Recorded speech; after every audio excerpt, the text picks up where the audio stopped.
Hello, and thank you so much for inviting me to be part of this panel. I'm delighted to be here. My name is Sheri Wells-Jensen, and I am from Bowling Green State University in beautiful Bowling Green, Ohio, in the United States. My email address and name are on the screen, and my email address is swellsj@bgsu.edu.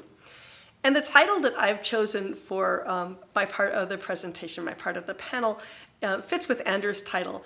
It's Grand Futures, Who Will Be There? So if you think about the future, you might get that sort of the hull is breached and we are all lost kind of feeling, and maybe that's not so wrong. And there's a picture on the screen for you of two little astronaut dudes, a big guy and a little guy, and they are in some distress. It does seem like they're in a hull breach situation and things are kind of flying around them and they don't have helmets or socks. They're kind of having a bad time. So you're not wrong to feel stressed. I mean, our autonomic nervous systems respond to stress in the same way no matter what the stress is. If it's your spaceship decompressing or if you're just sitting around reading the news, we seem to be very busy doing very many things very wrong right at the moment. But at the same time, we have done some astoundingly wonderful things. I have a pic here of a couple guys doing some science on the moon. And if you're anything like me, that's just about the coolest thing you can imagine in the whole world or off of the world. That's a glorious thing, and we actually did that. So there's a lot of hope and there's a lot of despair washing around, and sometimes for me, I get feelings of hope and despair sometimes over the same cup of coffee in the morning. But the thing that stabilizes my feelings and the thing that motivates me, again, to keep going is the knowledge that we're all participating in this thing, that we're working on the problem. The problems are big, the problems are serious, the problems might kill us, but we are working on them and we're doing it together, and that matters. That matters to me in how I feel about the world, and it matters to me that I'm participating. And this participation is maybe the key. We all want to know, how do we get people to invest? How do we get people to really commit and do the work that we need to do to help us all get through this? That's the big question, right? How do we do that? And I submit to you that we are making two very serious mistakes. They're systematic, they're ongoing, and they're really baked into our culture. We have to become aware of these mistakes that we're making. We have to take steps to correct them. So what are these mistakes? Well, mistake number one is we're picking the people before we analyze the tasks. And on my screen here, I have a picture of my little buff astronaut dude looking all smug and happy in his mightiness and his chosenness. In 1959, when the United States started to think about having a space program, and we started to pick astronauts, we decided who the astronauts were going to be, what their characteristics were going to be, before we even really honest to heck knew what an astronaut was. We didn't know what they were going to do. We didn't know what it would be like in outer space. We had no idea, but we decided who the people were going to be. And I'm not here to criticize those choices because, look, after all, we did get to the moon, right? We did make the actual moon. So those choices that we made, although I think were problematic in some ways, we made it. They got us through, right? So I'm not here to criticize the past. What I'm hoping to do is to guide choices that we make in the future. So the other thing on the screen, besides my friendly little buff astronaut dude, are the qualifications that are currently in place to become a Mars colonist according to Mars 1. Right? So who are the people that are going to colonize Mars according to this group of folks? So upward of 30,000 people have put in their applications. It's probably even more than that. And we've made decisions about who can do this job without considering what the job is like. So this set of Mars requirements that specify your healthy blood pressure, how tall you're going to be, how well your senses work, that you can see adequately according to what they think adequate is, and the other specifications that they make about your health.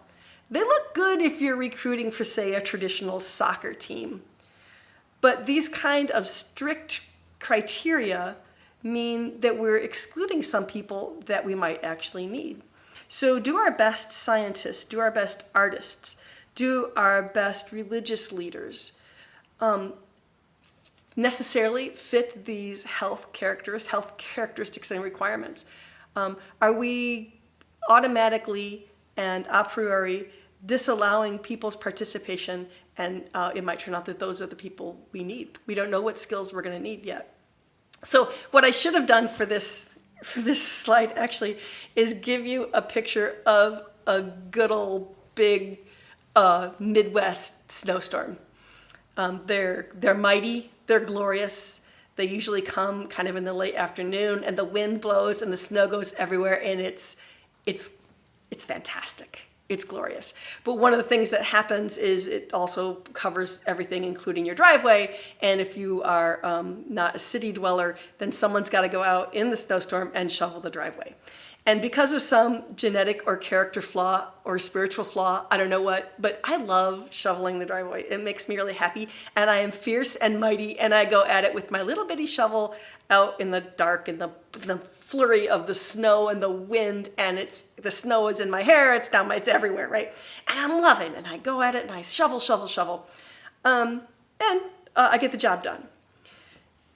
If anybody passes on the road, walking or sometimes even driving, and they see me as a blind woman out shoveling my driveway, I receive commentary. And usually they don't stop and say, "Hey, nice snowstorm. What a terrific night. You look like you're having fun." They say to me, "What are you doing out shoveling the snow? Someone else should be doing that for you. You should go inside. You should sit down." So this is not really about my innate right to shovel my driveway, because the driveway really doesn't matter. It'll get done. What matters is what they're saying, and not just that they're saying it to me, but they have the habit of saying such things to some people. What they're saying is, in a crisis, and a Midwest snowstorm is not the biggest crisis in the world, but it is kind of a small town crisis. It's a big deal. Things come to a halt. People are needed to keep one another safe. What they're saying is, in a crisis, you are not necessary. You should stand back. You should wait. You should not be fiercely involved. You should not commit. You should go inside and rest. We've decided who we need, and you're not it. And honestly, if we're talking about crises of a global scale, we cannot afford to do that. We don't know who we're going to need. We need everybody working together if we're going to solve global problems on a global scale. We don't know what those problems are going to be like exactly, and we can't afford to exclude people. So, mistake number 2, having chosen the people that we have decided are going to be the involved ones, we double down on that decision, and we construct our spaces and our tools and our communication systems on those people. We assume that everyone participating has the same set of needs. So on the screen, now these poor little astronaut dudes, they're not having a very good day. Now there seems to be some kind of smoke event, some kind of fire perhaps, and they're struggling with a fire extinguisher. They're having a couple simultaneous problems besides that their spaceship is on fire. The problems that they're having are these. They can't read the directions on their fire extinguisher. They can't see them in the dark, and they're not in Braille. They're not accessible to them at all. And the situation that they're in calls for someone who can work without being inconvenienced by the dark or the smoke. And they are definitely people who were chosen for this job, and they are definitely people who are dramatically inconvenienced by the dark and the smoke. The principle of universal design tells us that building spaces that accommodate disabled people makes the situation safer and more welcoming and more convenient for everyone else. The crosswalk on the busy street that has an audible signal is useful to the blind person who's listening to traffic. You might want a little extra audio indication that the light has changed. That's fine. But it's also useful to the sighted person who is looking down at her cell phone instead of paying attention to traffic. The door with the bar across it to push it open, instead of the traditional knob to twist, is nice for the person who doesn't have full use of her hands, but it's also handy for the person with an armload of books who needs to get through the door. The curb cut, which allows a standard wheelchair to go on and off of a sidewalk, also is exactly what you need for your cart full of groceries. These aren't courtesies that we extend to people because we're nice. They're features of an environment that reflects the reality that we need everyone's committed participation. If we are intentional, our advancing technology will not erase our differences. It will allow us to live fully into the differences that make us human. Universal design allows us to make spaces that welcome who we genuinely are. The picture here shows my big buff astronaut showing my little guy how to read some Braille. They seem to be having a better day now.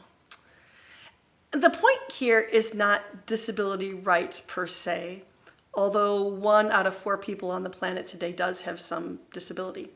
The point is that we cannot afford to tell some people, any group of people, women or older people or people who are too young or people from particular countries or people of different colors or people with different sensory abilities, we cannot afford to tell those people that they don't matter and that we don't need them.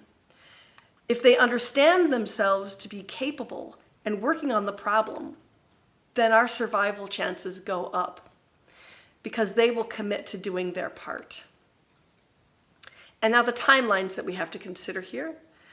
We do have to consider the 10,000 year timeline, right? The big, grand, glorious projects. If we decide it's ethical to do it and we decide to terraform Mars, then we better start making plans for that, right? If we're going to build space colonies, that's a long project and we can't wait till the last minute to get that done. We have to start on that, on those plans right now. The second time frame that has to be happening simultaneously is, say, the 100-year time frame, the length of a comfortably long human life, the span of time that during which we might manage global warming, right, or prevent thermonuclear war, the kind of a time frame where you can visibly check the progress, right, where you know that what you're doing is going to benefit your own children. But the third time frame, and arguably the one that's going to make the other two possible, is what's happening this weekend.